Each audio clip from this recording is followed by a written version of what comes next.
পঞ্চম শ্রেণীর শিক্ষার্থী বন্ধুদের প্রথম প্রান্তিক মূল্যায়ন 2026-এর একটি গণিত প্রশ্ন নিয়ে উপস্থিত হয়েছি। তোমাদের সিলেবাস এবং নতুন যে মানবন্টন রয়েছে সেই অনুযায়ী এই প্রশ্নটি তৈরি করা হয়েছে। তো এই প্রশ্নটিতে তোমরা জানতে পারবে তোমাদের প্রশ্নের ধরন কেমন হবে এবং কিছু গুরুত্বপূর্ণ প্রশ্ন এখানে সংযুক্ত করা হয়েছে। তো প্রথমেই আমরা দেখতে পাচ্ছি সঠিক উত্তরটি উত্তরপত্রে লেখো। বহু নির্বাচনী এরকম 10টি টিক চিহ্ন থাকবে। এই যে 10টি টিক থাকবে, শুধুমাত্র সঠিক উত্তরটি এক্ষেত্রে খাতায় লিখতে হবে। যেমন গুণক সমান সমান গুণফল ফাঁকা ঘর গুণ্য, এখানে খালি ঘরে কোন চিহ্ন বসবে, এখানে হবে ভাগ চিহ্ন বসবে।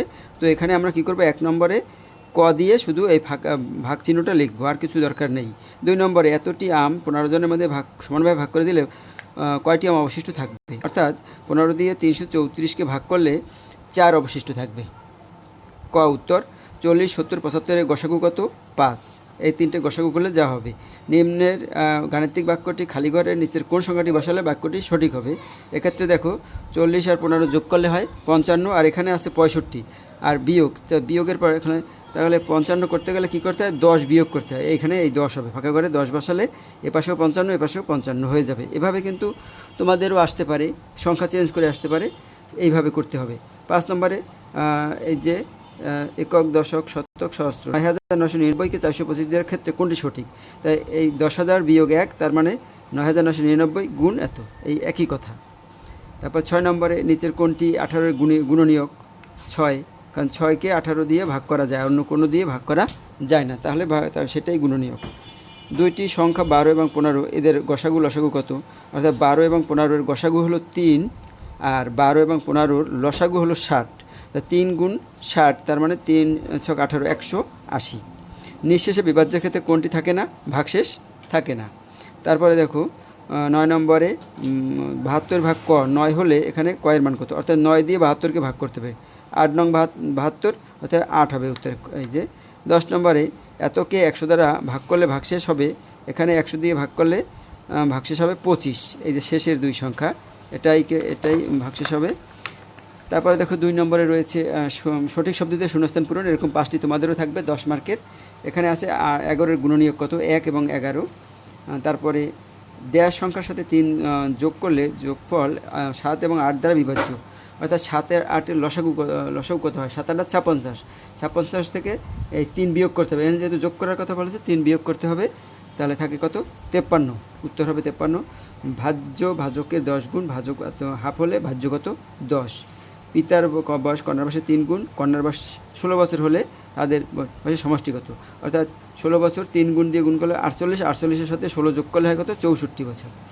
3 গুণ 5 যোগ ড্যাশ সমান 18, অর্থাৎ এখানে কত বসালে সেই দুটো এইটার সাথে যোগ করার পরে তারপর 3 দিয়ে গুণ দিলে 18 হয়। তাই 5-এর সাথে 1 যোগ করলে হয় 6, 6 দিয়ে 3-এর গুণ করলে হয় 318, তার মানে উত্তর হবে 1। এভাবে করতে হবে। তারপরে দেখো সংক্ষেপে উত্তর দাও, থাকবে 10টি, তোমাদের এখানে 10টি সংক্ষিপ্ত উত্তর থাকবে, এইগুলো দেওয়া রয়েছে, এগুলো তোমরা একটু বাসায় প্র্যাকটিস করার চেষ্টা করবে, স্ক্রিনশট দিয়ে রাখবে। তোমাদের সবগুলো প্রশ্নই কিন্তু আমাদের হাতে এসেছে, অর্থাৎ এগুলো তোমরা যদি লাইক কমেন্টস করো যে তোমাদের দরকার আছে, তাহলে কিন্তু আমরা তোমাদেরকে শেয়ার করার চেষ্টা করব। এখানে দেখো এই যে 10টি শেষ হয়েছে সংক্ষিপ্ত প্রশ্নের উত্তর, এগুলো একটু তোমরা বাসায় বসে অবশ্যই করবে। তারপর 4 নম্বরে যে কোনো 2টি প্রশ্নের উত্তর দাও। দেখো 6 দুগুণে 12 মার্কস, অর্থাৎ একটা অঙ্কের জন্য 6 মার্ক বরাদ্দ আছে। এখানে আছে 3টি, 1, 2 আর গ। তো 3টি অঙ্কই কিন্তু খুব গুরুত্বপূর্ণ। এভাবে এখানে এই অধ্যায়গুলো থেকে তোমাদের 3টি অঙ্ক থাকবে, এবং 3টির ভিতরে দেখো পুরো অঙ্কটা দেখা যাচ্ছে না, একটু জুম করতে আলাদা করতে হবে, এখন দেখা যাচ্ছে। তো এই যে এই অঙ্ক 3টি অবশ্যই বাসায় বসে তোমরা করবে, তোমাদের বই থেকে কিন্তু নেওয়া হয়েছে। তারপরে 5 নম্বর দেখো, 5 নম্বরে এই যে কোনো একটি প্রশ্ন উত্তর দেবে। এখানে 2টি প্রশ্ন রয়েছে, এই প্রশ্ন দুটোই করবে। আর ভালো হয় সবচেয়ে তোমাদের এই যে সিলেবাসের যে অংশটুকু রয়েছে সবগুলো অঙ্ক, ইম্পর্টেন্ট অঙ্কগুলোই তোমাদের করতে হবে, তাহলে কিন্তু সবচেয়ে ভালো হয়। তবে এই 2টি অঙ্ক খুবই ইম্পর্টেন্ট, এই দুটোর জন্য একটাও মিস না হয়। এবং শেষে 6 নম্বরে যে কোনো 2টি প্রশ্ন উত্তর দাও, 6 দুগুণে 12 মার্কস। এখানে 3টি অঙ্ক রয়েছে, ক, খ, গ, 3টা অঙ্ক, এই লসাগু গসাগু থেকে 3টা অঙ্ক যেন অবশ্যই করা হয়, এবং এই 3টি করলে তোমরা এর পাশাপাশি অন্য অঙ্কগুলোও করতে পারবে এবং আর অঙ্কগুলো করার চেষ্টা করবে। জ্যামিতি থাকবে, এখানে দুইটি থাকবে আমার দুটি করতে হবে 5 5 10 মার্কের। এখানে আমাদের দুইটি দেওয়া আছে, দুটি করতে বলা হয়েছে, তবে এখানে 3টিও থাকতে পারে, সেক্ষেত্রে তোমাদের 2টি করতে হবে। এই হলো মোট টোটাল 70 মার্কের একটি সিলেবাস, একটি নমুনা প্রশ্ন। তোমরা এই প্রশ্নের আলোকে তোমাদের পরীক্ষা হবে, সুতরাং এই প্রশ্নটি অবশ্যই ভালোভাবে প্র্যাকটিস করবে, তাহলে দেখবে তোমরা পরীক্ষায় ভালো ফলাফল করছো।